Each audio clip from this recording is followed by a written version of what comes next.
সবাইকে স্বাগত জানাচ্ছি গ্লোবাল ভিউজে। আপনাদের সঙ্গে আছি আমি সুস্মিতা দাস। আজ জানাবো আন্তর্জাতিক গণমাধ্যমে আলোচিত সংবাদ ও বিশ্লেষণ। সিরিয়ায় ইসরায়েলি ইতিহাসের বৃহত্তম বিমান হামলার পাশাপাশি ফিলিস্তিনের গাজা উপত্যকায় দখলদার সেনাদের বর্বরতা চলছে। কঠোর জবাব দিচ্ছেন ফিলিস্তিনি যোদ্ধারাও। শুধু রাফা শহরে 5 ইসরায়েলি যুদ্ধযান ধ্বংসের খবর দিয়েছে হামাসের আল কাসাম ব্রিগেডস। শত্রু সেনাদের উপর উপর্যুপরি আঘাত হেনেছে অন্য প্রতিরোধ সংগঠনগুলো। ফিলিস্তিনিদের প্রতি সংহতি জানিয়ে 5 মার্কিন জাহাজে আঘাত হেনেছেন ইয়েমেনের যোদ্ধারা। ইরান বলেছে সিরিয়ায় পট পরিবর্তনের কারণে তাদের সামরিক সক্ষমতা মোটেও কমেনি, ইসরায়েলকে ধ্বংস করাই তাদের অগ্রাধিকার। প্যালেস্টাইন ক্রনিকল জানিয়েছে দক্ষিণ গাজার রাফা শহরে প্রতিরোধ সংগঠনগুলোর ভিত দুর্বল করে দেওয়া হয়েছে বলে ইসরায়েল দাবি করে এলেও বাস্তবতা ভিন্ন। যুদ্ধের 431তম দিনে হামাসের আল কাসাম ব্রিগেডস জানিয়েছে সেখানে ইসরায়েলের 4টি ট্যাঙ্ক এবং একটি বুলডোজার ধ্বংস করেছেন তাদের যোদ্ধারা। পূর্ব রাফার আল জেনেইনা এলাকায় 2টি হামলার ঘটনায় ব্যাপক ক্ষয়ক্ষতির শিকার হয় দখলদার বাহিনী। সংবাদ মাধ্যমগুলো বলছে প্রতিরোধ যোদ্ধাদের প্রতিদিনের হামলায় স্পষ্ট রাফা এখনও ফিলিস্তিনি প্রতিরোধের অন্যতম প্রধান উৎস হিসেবে কাজ করছে। আল কাসাম ব্রিগেডস মঙ্গলবার আল জেনেইনায় ইসরায়েলি সামরিক যানগুলোর বিরুদ্ধে পরিচালিত 2টি হামলার ফুটেজ প্রকাশ করে। প্রথম হামলায় 2টি ইয়াসিন 105 শেলের মাধ্যমে একটি D9 সামরিক বুলডোজার এবং একটি মার্কাভা ট্যাঙ্ক ধ্বংস করা হয়। দ্বিতীয় হামলায় শূন্য দূরত্ব থেকে একই অস্ত্র ব্যবহার করে 3টি মার্কাভা ট্যাঙ্ক ধ্বংস করা হয়। এদিকে উত্তর গাজার জাবালিয়া শরণার্থী শিবিরের কেন্দ্রস্থলে ইসরায়েলি সামরিক বাহিনী এবং তাদের গাড়িগুলোর বিরুদ্ধে পরিচালিত হামলার দৃশ্যগুলো প্রচার করেছে ইসলামিক জিহাদের আল কুদস ব্রিগেডস। দক্ষিণ গাজার নেতজারি মুখে দখলদার বাহিনীর বিরুদ্ধে চালানো হামলার দৃশ্য প্রকাশ করেছে popular front for the liberation of প্যালেস্টাইনের সামরিক শাখা Abu Ali Mustafa martyr brigades. Martyr Omar al Qassem গ্রুপও এই হামলায় অংশ নেয়। তাছাড়া জাবালিয়া সার্ভিস ক্লাবের পাশে জড়ো হওয়া ইসরায়েলি সেনাদের উপর মর্টার হামলার দৃশ্য প্রকাশ করেছে আল আকসা মার্টার্স ব্রিগেডস। খবরে বলা হয় ইসরায়েলি বাহিনী বেসামরিক লোকজনের ওপর বর্বরতা চালালেও উপত্যকা জুড়ে দখলদার সেনাদের টার্গেট করে নিয়মিত শীর্ষ স্তরের হামলা চালিয়ে যাচ্ছেন প্রতিরোধ যোদ্ধারা। ইয়েমেনের হুথি আনসারাল্লাহ সমর্থিত সশস্ত্র বাহিনীর মুখপাত্র ব্রিগেডিয়ার জেনারেল ইয়াহিয়া সারি মঙ্গলবার জানিয়েছেন ফিলিস্তিন ও ইয়েমেনের জনগণ এবং তাদের প্রতিরোধ যুদ্ধের প্রতি সংহতি জানিয়ে কয়েকটি অভিযান পরিচালনা করেছেন তারা। জিবুতির বন্দর থেকে বেরিয়ে যাওয়ার পরপর 3টি মার্কিন সাপ্লাই শিপকে টার্গেট করে অভিযানগুলো পরিচালিত হয়। জাহাজগুলো ইয়েমেনের বিরুদ্ধে আগ্রাসনে জড়িত ছিল বলে জানিয়েছেন সারি। তাছাড়া তাদের বাহিনী অ্যাডেন উপসাগরে সাপ্লাই শিপগুলোর সঙ্গে থাকা 2টি মার্কিন ডেস্ট্রয়ারেও হামলা চালায়।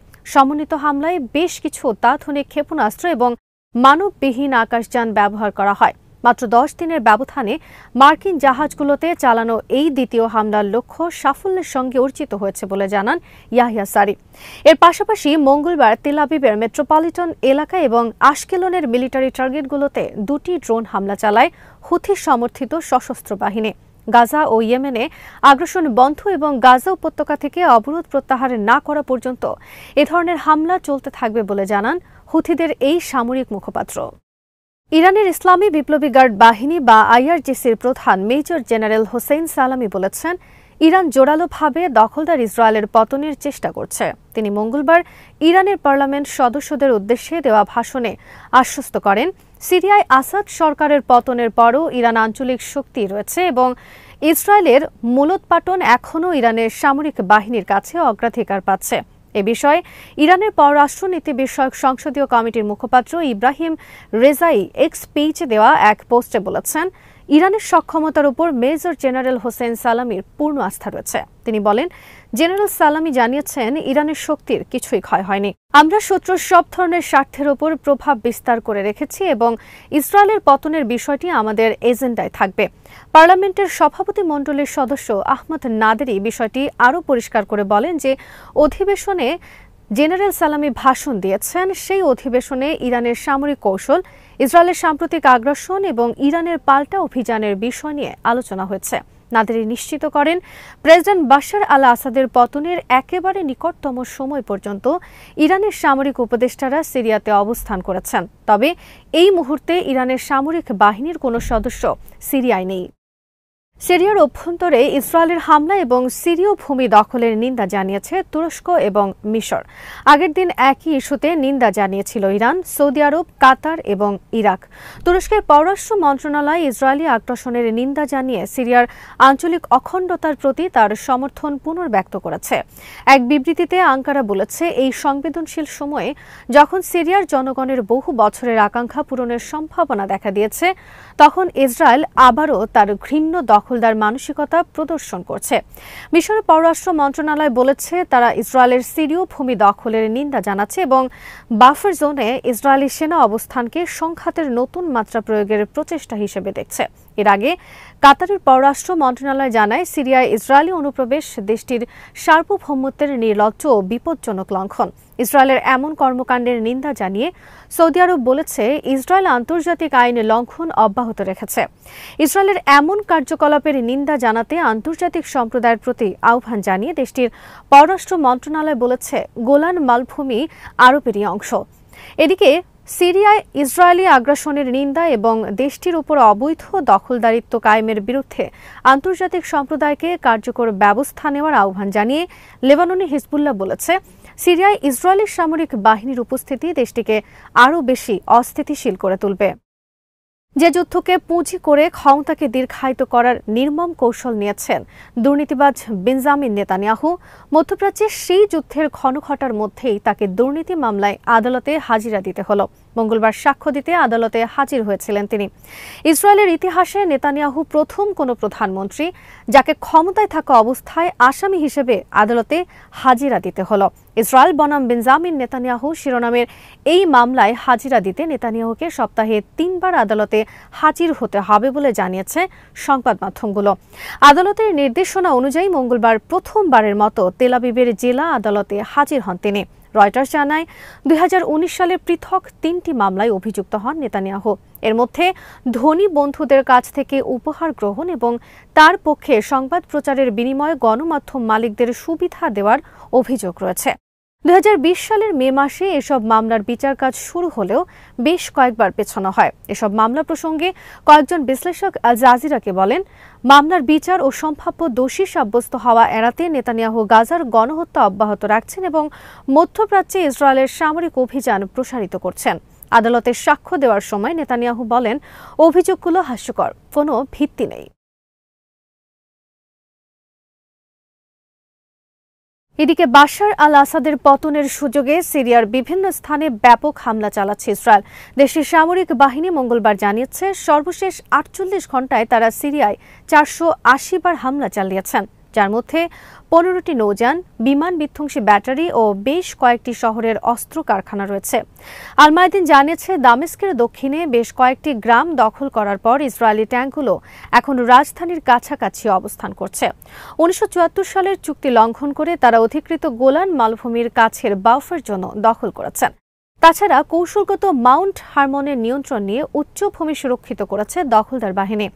রোববার সিরিয়ার প্রেসিডেন্ট বাশার আল আসাদ বিদ্রোহীদের অগ্রাভিযানের মুখে দেশ ছেড়ে রাশিয়ায় চলে যান এবং তুর্কি সমর্থিত হায়াত তাহরির আশ-শামের হাতে আসাদ সরকারের পতন ঘটে।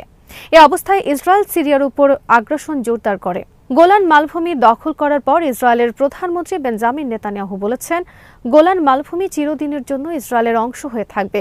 যুক্তরাজ্য ভিত্তিক Syrian observatory for human rights জানিয়েছে, সামরিক লক্ষ্যবস্তুতে 100টির বেশি হামলা হয়েছে। হামলায় কাঁপছে দামেস্ক। স্থানীয় মিডিয়ার রিপোর্ট অনুযায়ী রাসায়নিক অস্ত্র উৎপাদনের সঙ্গে যুক্ত একটি গবেষণা কেন্দ্র হামলার শিকার হয়েছে। ইসরায়েল বলেছে, তারা আসাদ সরকারের পতনের পর বিদ্রোহীদের হাতে অস্ত্র যাওয়া বন্ধ করতে এসব হামলা চালাচ্ছে। এদিকে মঙ্গলবার সিরিয়ার অন্তর্বর্তী সরকারের প্রধানমন্ত্রী হয়েছেন মোহাম্মদ আল বশির। 2025 সালের 1 মার্চ পর্যন্ত তিনি এই দায়িত্বে থাকবেন। এর মধ্যে দেশটির নতুন সরকার গঠনের প্রক্রিয়া শুরু হলো। সিরিয়ায় থাকা জাতিসংঘের শরণার্থী সংস্থার প্রতিনিধি গনজালো ভার্গাস লোসা জানিয়েছেন, দেশটিতে 1.5 কোটিরও বেশি মানুষের জরুরিভাবে মানবিক সাহায্য প্রয়োজন। তিনি জানান, হোমস, হামা ও দামেস্কের মতো ক্ষতিগ্রস্ত এলাকায় জাতিসংঘের মানবিক কার্যক্রম ধীরে ধীরে আবার শুরু হচ্ছে। সিরিয়ায় ইসরায়েলি ইতিহাসের বৃহত্তম বিমান হামলার পাশাপাশি গাজার বেসামরিক লোকজনের ওপরও বর্বরতা চলছে। মঙ্গলবার গাজার স্বাস্থ্য মন্ত্রণালয় জানিয়েছে, সর্বশেষ 24 ঘণ্টায় ইসরায়েলি হামলায় অন্তত 30 ফিলিস্তিনি নিহত হয়েছেন। এ নিয়ে গত বছরের 7 অক্টোবর গাজায় ইসরায়েলি হামলা শুরুর পর থেকে অন্তত 44,786 ফিলিস্তিনি নিহত হলেন, যাদের 70% শিশু ও নারী। এ সময় লেবাননে ইসরায়েলি হামলায় নিহত হন 4,047 জন। ভারতের বিজেপি শাসিত উত্তরপ্রদেশের ফতেহপুরে 185 বছরের পুরনো একটি মসজিদের একাংশ বুলডোজার দিয়ে গুঁড়িয়ে দিয়েছে স্থানীয় প্রশাসন। আনাদুলুর খবরে বলা হয়েছে, মঙ্গলবার সকালে ফতেহপুর জেলার লালৌল শহরের সদর বাজারে অবস্থিত নুরি জামে মসজিদের পেছনের অংশটি বুলডোজার দিয়ে ভেঙে ফেলা হয়। অতিরিক্ত জেলা ম্যাজিস্ট্রেট অবিনাশ ত্রিপাঠী এবং এএসপি বিজয় শঙ্কর মিশ্রের নেতৃত্বে এই ব্যবস্থা নেওয়া হয়। অভিযানের সময় ভারী পুলিশ বাহিনী মোতায়েন ছিল। প্রতিবেদন অনুযায়ী পাবলিক ওয়ার্কস ডিপার্টমেন্ট মসজিদ কমিটিকে একটি নোটিশ জারি করেছিল। নোটিশে বলা হয়, ড্রেন নির্মাণে মসজিদের পেছনের অংশ বাধা সৃষ্টি করেছে। মসজিদ কমিটি এই জন্য 1 মাস সময় চেয়েছিল, কিন্তু সেই সময় দেওয়া হয়নি। মসজিদ কমিটির সেক্রেটারি সৈয়দ নুরি বলেন, এলাহাবাদ হাইকোর্টে দায়ের করা রিটের শুনানি 13 ডিসেম্বর হলেও প্রশাসন তার আগেই মসজিদের একাংশ ভেঙে দিয়েছে। এসপি বিজয় শঙ্কর মিশ্র বলেছেন, নিয়ম অনুযায়ী এই পদক্ষেপ নেওয়া হয়েছে এবং পরিস্থিতি প্রশাসনের নিয়ন্ত্রণে আছে। 2014 সালে ক্ষমতায় আসার পর থেকে কট্টর হিন্দুত্ববাদী দল বিজেপি ভারতের সচেতনভাবে ইসলাম বিদ্বেষ প্রতিষ্ঠিত করার চেষ্টা করে চলেছে। নরেন্দ্র মোদী গুজরাটের মুখ্যমন্ত্রী থাকার সময় থেকেই দেশটিতে মুসলিম বিদ্বেষের রাজনীতি প্রবলভাবে বাড়তে থাকে। মোদী কেন্দ্রে আসার পর সেই বিদ্বেষ ছড়িয়ে পড়ে ভারত জুড়ে, বিশেষ করে বিজেপি শাসিত রাজ্যগুলোতে। অনেকের ভাষ্য, মুসলিম সম্প্রদায়ের বিরুদ্ধে অনেকটা সরাসরি যুদ্ধ ঘোষণা করেছে বিজেপি। আজ এখানেই শেষ করছি। সবাই ভালো থাকুন, সুস্থ থাকুন আর দেখতে থাকুন বিডি ভিউজ। চ্যানেলটি ভালো লাগলে সাবস্ক্রাইব করুন, সংযুক্ত থাকুন আমাদের ফেসবুক পেজে।